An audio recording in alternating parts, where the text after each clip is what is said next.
El señor Vargas solicitó mi opinión y sugerencias, pero la versión final fue redactada y entregada a la periodista de MBS y es responsabilidad exclusiva de ellos, no solo su redacción, sino todo lo que sucedió después. Su reunión con la periodista para exigirle dicha disculpa, la decisión de terminar la relación laboral con Carmen Aristegui al no llegar a un acuerdo y su decisión también de recontratarla unos días después. Otro fragmento de lo que ocurrió el día de hoy, de la conferencia de Joaquín Vargas y de la conferencia de Alejandra Sota de la Presidencia de la República. Jorge Cepeda, te quedaste en tu análisis hablando del momento en que se toma una decisión de esta naturaleza, fin de sexenio. Es lo que no hace absolutamente ningún sentido y los llevaría un poco como lo del avión presidencial que se pide de un costo altísimo y que no va a alcanzar a tener efectos en ese sexenio, sino que favorece al siguiente presidente. Y esta decisión a 3 meses de que termine la gestión de Calderón, después de 5 años de estar llevando este asunto muy lentamente y con todos sus elementos, de repente viene el manotazo. La pregunta aquí, Carmen, es ¿por qué no se dejó, si hay el antecedente del caso de Iusacell Televisa, igualmente polémico, porque es lo que permite a Televisa, al adquirir, hacerse socio de Iusacell, le permite pasar de la televisión, del monopolio televisivo, a la telefonía también, generando entonces un poder inmenso, ¿no? En este caso el Ejecutivo dejó que le resolvieran las comisiones reguladoras de competencia, la COFETEL y la COFECO, ¿no? En el caso de Televisa y Iusacell. Pero no así en el caso de MBS.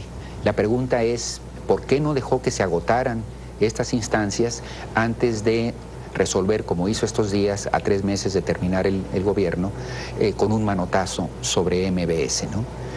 Mi interpretación es que esto no es un asunto de banda 2.5, sino es un asunto de 3 bandas, como en la carambola. Que con la decisión de Calderón, en realidad él está, de Calderón, del Ejecutivo Federal, él está operando sobre una estrategia en 3 sentidos. Por un lado, al final favorecer a Televisa, quien es el gran involucrado en la sombra en todo este caso. Recordemos que originalmente el caso nace de una demanda de Cablevisión, filial de Televisa, en contra del uso de la posición de Vargas en la banda 2.5. Y por otro lado, que es el gran aspirante a ocupar una porción de esta banda. Entonces, en esta resolución, la primera de las 3 maniobras, digamos, es favorecer a Televisa en este que ha sido su pleito en realidad desde el principio de Televisa, ¿no? Segundo, y creo que yo todavía mucho más importante, es tomar la decisión dentro de este sexenio y hacerle el favor a Enrique Peña Nieto, o la cortesía, si así se quiere, porque habría sido de un altísimo costo político para la próxima administración, el próximo sexenio, encabezado por Enrique Peña Nieto, tomar una decisión como esta que evidentemente favorece a Televisa, porque sería muy caro para el Peña Nieto, quien ha sido identificado como candidato presidencial desde hace mucho tiempo, con negociaciones con Televisa, le habría sido muy caro como presidente que su gobierno tomara una decisión en contra de MBS en favor de Televisa. Entonces a mí me parece que aquí hay, como lo del avión presidencial, un guiño de Calderón. No me atrevería a decir si hay una negociación o no, pero también lo sospecho, acomodando su futuro, el de Calderón, en términos de un favor enorme que le está haciendo a Enrique Peña Nieto. Y la tercera de las bandas de la carambola es, bueno, es quitarse el agravio pendiente que tenían con una periodista que a su modo se pasó de tueste haciendo aquellas observaciones sobre supuestos hábitos presidenciales que habían sido denunciados en la vía pública. Entonces me parece que es una jugada de 3 bandas. Esta decisión absolutamente incomprensible a 3 meses, luego de llevarse 5 años, y con el antecedente que tenemos de Televisa y Iusacell, que fue resuelto absolutamente de otra manera. Ahora, Jorge Cepeda, ¿qué queda como pregunta abierta, pero ¿qué queda en esta parte específica respecto a lo que hoy se dilucidó de muchas maneras? Quedó durante varios días abierta la cuestión de quién miente, es decir, hubo una versión de MBS y de Joaquín Vargas respecto a un conjunto de sucesos que acusaban presión indebida de Los Pinos para el tema del 2.5, él narró hechos y después dijo, los puedo acreditar. Pasó prácticamente una semana y hoy presenta estos correos, estas comunicaciones electrónicas, acredita que efectivamente hubo comunicaciones directas de Los Pinos con el empresario, con los empresarios de MBS y con Javier Lozano como secretario del Trabajo en estas conversaciones ahora reveladas. Hoy quedó, desde tu punto de vista, dilucidado este punto del quién miente sobre si hubo o no intervención de Los Pinos en un hecho específico que fue la salida de una periodista de su espacio noticioso. Yo creo que está confirmada la intervención.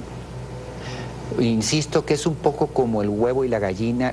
Las dos partes están diciendo... Tú dijiste, para exhibir fue exhibido el propio Joaquín. Para exhibirte, dice Joaquín, él mismo decidió incluso exhibirse en una parte para exhibirlo. En cierta manera como un video porno en donde para exhibir a la pareja el otro también se exhibe, pero me parece a mí que hay una parte en donde las dos están diciendo una porción de la verdad y una porción de la mentira. Es decir, está documentado que las conversaciones entre estas dos partes es: yo te ofrezco la posición de la periodista a cambio de la protección de mi concesión, y de la otra parte está bastante explícito en donde te conviene deshacerte de la periodista para efectos de favorecer tu concesión.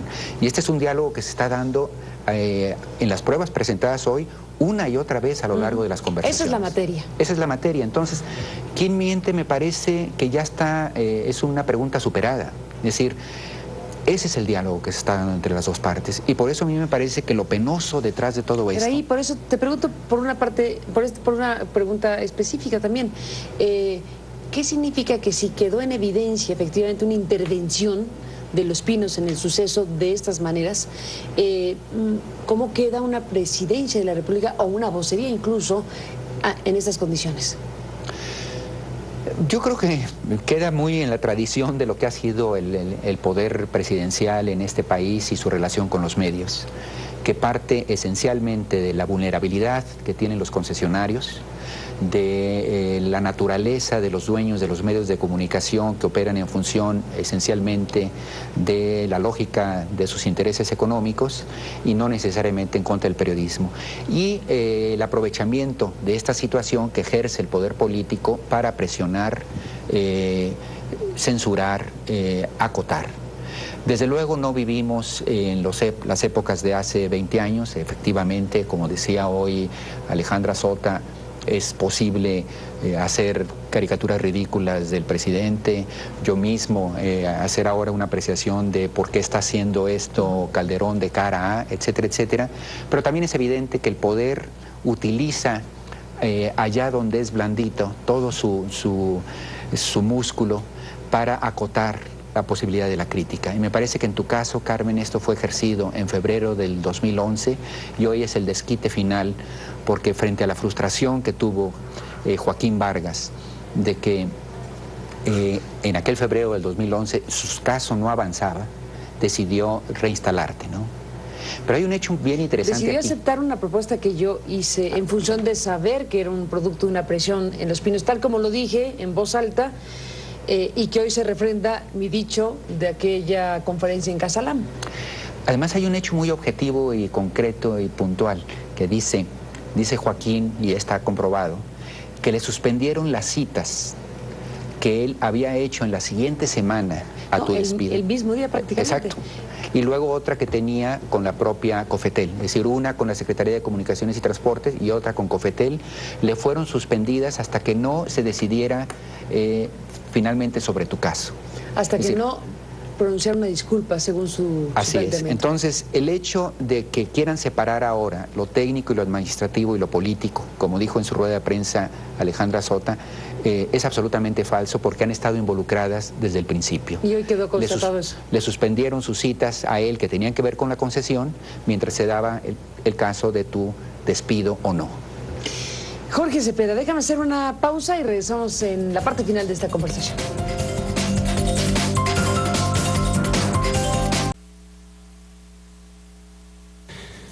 Si yo le pedía a Carmen la disculpa que ella me solicitaba y Carmen no accedía a ello, no me quedaba más remedio que prescindir de sus servicios.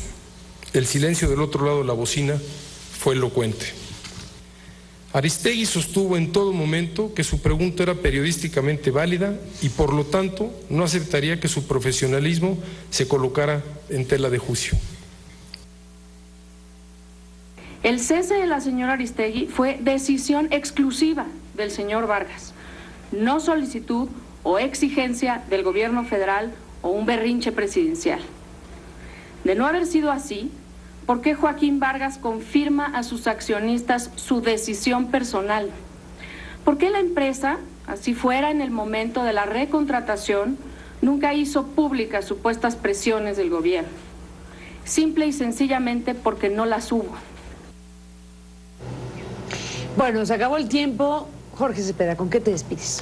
Con dos observaciones. Uno, que todo esto, Carmen, reivindica lo que tú hiciste hace ya casi año y medio, porque al final tenías razón en todo el...